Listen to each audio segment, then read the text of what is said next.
Mendengar kabar tersebut, Purbararang tidak setuju dengan keputusan ayahnya dan merasa dirinya lah yang paling berhak atas tahta tersebut. Purbararang dan calon suaminya Indrajaya meminta bantuan seorang dukun sakti untuk menyihir Purbasari. Dengan kesaktiannya, Purbasari terserang penyakit aneh yang menyebabkan seluruh kulit yang dipenuhi bintik-bintik hitam yang tidak bisa disembuhkan oleh siapapun. Dengan kesempatan ini, Purbararang menghasut ayahnya untuk mengasingkan Purbasari dari kerajaannya. Assalamualaikum warahmatullahi wabarakatuh. Saya Irsyad Rahim Putri Hardianto dari 10 MIPA 2 akan membaca teks hikayat yang sudah saya rangkum berjudul Lutung Kasarung. Dahulu kala hiduplah seorang raja bernama Prabu Tapa Agung yang memerintah kerajaan Pasir Batang. Dia memiliki 7 orang putri, yaitu Purbararang, Purbadewata, Purbaendah, Purbakancana, Purbamanik, Purbalei, dan Purbasari. Sang Prabu memutuskan untuk menurunkan tahtanya dikarenakan usianya, tetapi dia bingung untuk memutuskan siapa yang akan meneruskan tahtanya.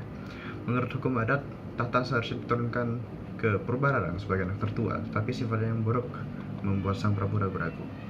Akhirnya, sang Prabu memilih Purbasari sebagai penerus tahtanya dengan pertimbangan bahwa Purbasari memiliki sifat yang bijaksana dan baik hati. Termakan hasutannya, sang Prabu memerintahkan patihnya untuk mengasingkan Purbasari dari kerajaan. Sejak saat itu, Purbasari tinggal seorang diri di sebuah pondok kecil di tengah hutan. Suatu hari, ketika ia sedang bermain bersama hewan-hewan hutan, tiba-tiba muncul seekor lutung atau monyet dengan wajah seram. Melihat Purbasari yang ketakutan, sang lutung meyakinkan Purbasari bahwa dia tidak ingin menyakitinya. Lalu dia mengungkapkan bahwa dirinya adalah Guru Minda, putra Sunan Ampu dari Kayangan yang telah dibuang ke bumi dalam wujud seekor lutung. Purbasari juga memperkenalkan dirinya dan menceritakan asal-usulnya. Semenjak saat itu, Purbasari memanggilnya dengan nama Lutung Kasarung atau lutung yang tersasar, dan mereka menjadi teman dekat. Suatu malam, Purbasari memohon kepada Yang Maha Kuasa untuk menyembuhkan penyakitnya. Permintaannya dikabul, tanah di sekitarnya menjadi telaga kecil yang mengandung air yang bisa menyembuhkan penyakitnya. Setelah mandi di telaga tersebut, bintik-bintik di kulitnya menghilang. Suatu hari, sang Prabu datang ke hutan untuk menjenguk anaknya. Melihat Purbasari yang sudah sembuh dari penyakitnya, dia menjadi sangat senang dan mengajaknya untuk pulang ke kerajaan. Pada awalnya, Purbasari menolak ajakan ayahnya, tetapi setelah dibujuk oleh Lutung dan sang Prabu, dia akhirnya setuju untuk pulang ke kerajaan. Sesampainya di kerajaan, Purbasari disambut gembira oleh seluruh keluarga kerajaan kecuali Purbararang dan Indrajaya. Merasa kedudukannya sebagai calon ratu terancam, ia membujuk ayahnya untuk mengadakan sayembara. Pemenangnya berhak menerima tahta kerajaan dan yang kalah akan dihukum pancung. Lomba pertama adalah lomba memasak. Siapa yang paling cepat dan rasa masakannya paling enak dinyatakan sebagai pemenang. Dengan kesaktiannya, Lutung memanggil para bidadari untuk membantu Purbasari dalam memasak. Pemenangnya adalah Purbasari.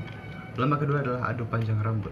Purbararang melepas sanggulnya, rambutnya terurai hingga ke betis. Lutung pun memanggil para bidadari untuk menyambungkan rambut Purbasari. Purbasari melepas sanggulnya, rambutnya terurai hingga ke tumitnya. Pemenangnya adalah Purbasari.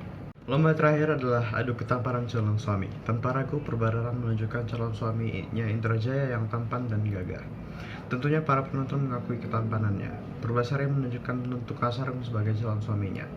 Purbararang dan Indrajaya pun tertawa. Kemudian Lutung Kasarung memohon kepada Tuhan Yang Maha Kuasa agar wujudnya dikembalikan seperti semula. Dalam sekejap, Lutung berubah menjadi Guru Minda yang ketampanan dan kegagahannya melebihi Indrajaya.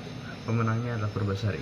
Sesuai dengan perjanjian, Purbasari dinobatkan menjadi ratu dan Purbararang beserta Indrajaya harus dihukum pancung. Tetapi Purbasari justru memaafkan keduanya dan mereka tidak perlu dihukum pancung. Purbasari menjadi ratu yang memerintah dengan adil dan bijaksana sehingga rakyatnya hidup makmur dan damai. Amanat dari cerita tersebut adalah janganlah merugikan orang lain untuk keuntungan diri sendiri. Jangan menilai seseorang hanya dari penampilannya, dan tetaplah sabar dan tabah apapun ujian yang sedang dihadapi. Wassalamualaikum warahmatullahi wabarakatuh.